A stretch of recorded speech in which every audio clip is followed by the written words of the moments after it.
Yeah, assalamu alaikum warahmatullahi wabarakatuh. Quick one. Yeah, lẹ́yìn ìgbà tí mo parí program ní today is on the 11th of April 2026.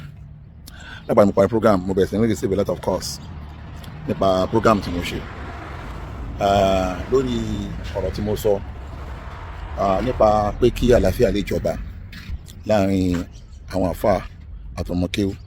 Gbogbo àwọn tajú olólùfẹ́ tá à ń jáde tá à ń sọ̀rọ̀.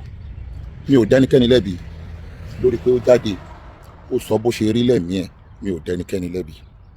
Ṣùgbọ́n gẹ́gẹ́ bí iṣẹ́ tí mo gbé dání láàrin gbogbo àwọn àfáà yìí, pàápàá jùlọ bàbá wa Mudiru Markaz, wípé kí a lè dẹ́kun ìbanilórúkọ jẹ́ látọ̀dọ̀ àwọn aláburú. But èyí tó padà ṣẹlẹ̀ láàrin bàbá Mudiru Markaz àti Mufti Diyar tó jẹ́ ọmọ kéwú wọn, ẹ rí pé mi ò ní interest nọ́rọ̀ náà.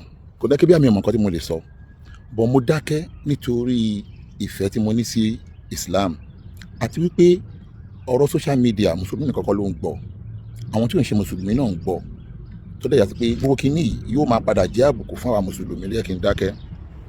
Àmúgbà mo padà rí pé bàbá Mufti náà jáde lánàá tí wọ́n sọ pé káwọn ọmọlẹ́yìn wọn kí wọ́n stop láti máa attack. Mo wò pé kémi náà bẹ àwọn èèyàn ti everybody àtàwọn èèyàn ti wá àtàwọn èèyàn bàbá Mufti wípé kí àjọ torí tọ lọ́hùn kí a gbà àlàáfíà láì lórí social media. Gbogbo wa ti sọ̀rọ̀ bóyá jẹ́ ká sọ̀rọ̀ tọmọ kí gẹ́gẹ́ bí ọmọ kí ó tó nífẹ̀ẹ́ àfa wà lájẹ́ nífẹ̀ẹ́ bàbá Mudiru Markaz. Kódà nífẹ̀ẹ́ sọ pé kò sẹ́ni tó gbé bàbá Mudiru Markaz sórí tó mi lórí social media yìí, kò dẹ̀ sẹ́ni tó lè yọ̀fẹ́ bàbá Mudiru kó lẹ́mìí mi ṣòye. Ṣùgbọ́n sọ̀rọ̀ nígbà tí wọ́n parí program ni mo rí pé wọ́n gba wọn course lórí pé lẹ́yìn ìgbà tí mo bẹ̀bẹ̀ pé mo wá lo gbólóhùn pé máa já page àwọn èèyàn tó bá tó continue máa pa àwọn èèyàn kó bá mi já page wọn. Ṣẹ́jẹ́ gbólóhùn yẹn tó wá pé yẹn ló bí àwọn èèyàn nínú, mo bẹ̀ Ọlọ́run ọba aláforíjì kó yáfẹ́ mi lórí gbólóhùn pé mo lo Kùránì láti fi búra wípé máa rán àwọn èèyàn kan já page àwọn tí wọn bá dákẹ́. Mi ò dẹ̀ darí ọ̀rọ̀ yìí sí ẹnikẹ́ni, mi ò darí ẹ̀ sí ẹnikẹ́ni. Bí mo ṣe pé igun kínní bẹ́ẹ̀ náà ni mo pé igun kejì, ṣùgbọ́n mo rí pé àwọn igun tiwa àwọn ni mo rí pé wọ́n fẹ́ máa jáde attack.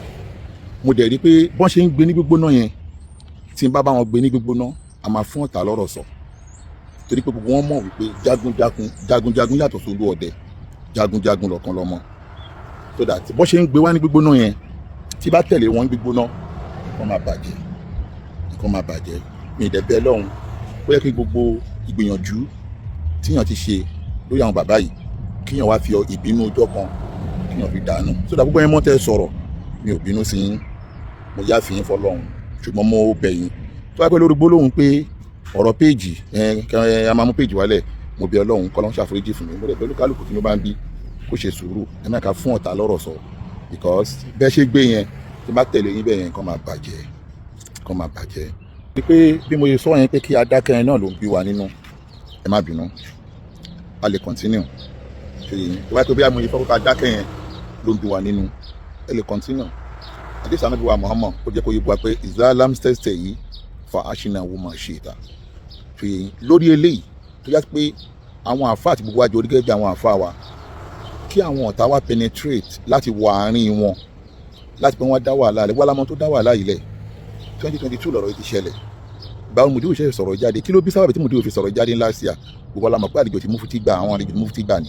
Àwọn àlejò tí Mufti gbà yìí ó yé wọn ìdí tán tó rẹ̀ lọ́sọ̀rọ̀ Mufti. Wọ́n mọ̀ pé nǹkan yìí máa ṣẹlẹ̀ náà ìlọsọ̀rọ̀ Mufti.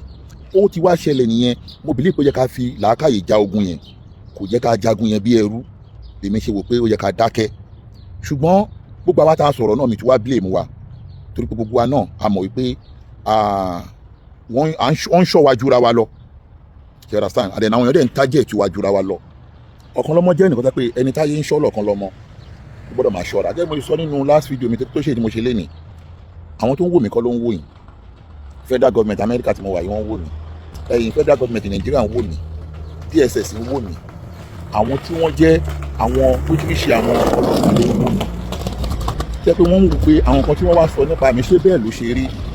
Èmi ni mo láti proof fún ọ̀ràn ìpè ọ̀rọ̀ mi ò rí bó ṣe wá parọ́ mọ́ mi. Sọ́dà mi ò tún gbọ́dọ̀ tẹ̀lé ọ̀rọ̀ yẹn pé kí ọ̀rọ̀ dàrú, èmi ṣe wò pé kí n dákẹ́. Sọ́dà yín tẹ́ sọ̀rọ̀ mi ò blame yín, bọ́mọ kan wò pé ó ti tó, ìtasọ yẹn ti tó, mo kàn bẹ̀ wá. Tẹ́ bá wá rẹ̀ kí mo ṣe bẹ̀ wá yẹn náà ni kò tẹ́yìn lọ́rùn. Fa aṣínà ó mọ̀ ṣe ta, kó lóògùn máa ṣe tó bá ti hùn, ṣùgbọ́n mi ò ní dá sí. Lóyún tí mo dẹ̀ dá sí yìí náà tí mo bẹ̀bẹ̀ tí mo wá bẹ̀bẹ̀ yìí, mo bẹ̀ yín pé ẹ má bínú lórí gbólóhùn tí mo lò, ẹ má bínú torí pé bàbá Mudir ẹni tí gbogbo wa fẹ́ ni wọ́n, àdẹ̀ni fẹ́ nǹkan tó máa rí pé gbogbo wọn tó máa wá rí pé gbogbo wa náà tó wá ń bára wa fà lórí social media débi ká máa fún àwọn ọ̀tá lọ́rọ̀ sọ.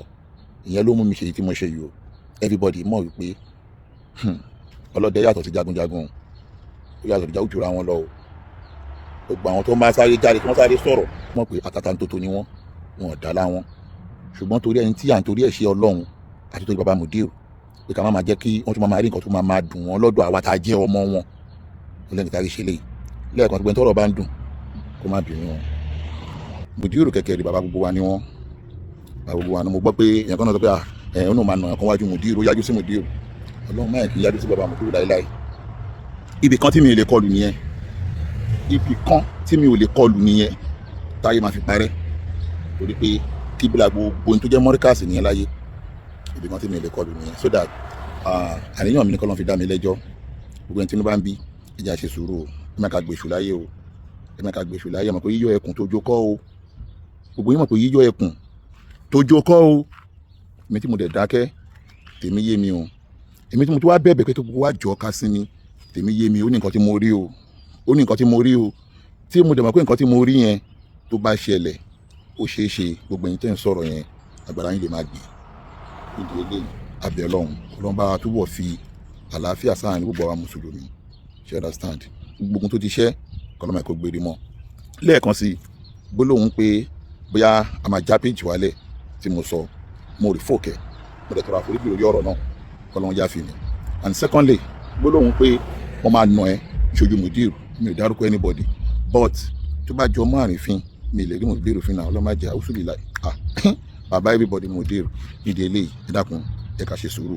Lẹ́yìn tí mo wá ṣe yìí tó bá ní nǹkan mí lẹ́mìí ẹ̀ sí ọ̀kan lọ́mọ tó lè sọ, ṣùgbọ́n for now mo mọ̀ sáré ṣe fídíò yìí pé kí n lè fi jẹ́ kó yí àwọn èèyàn pé lórí ọ̀rọ̀ yẹn o èmi gan ojú kò jẹ́ pé jẹ́ nìyẹn. Assalamu alaikum warahmatullahi wabarakatuh.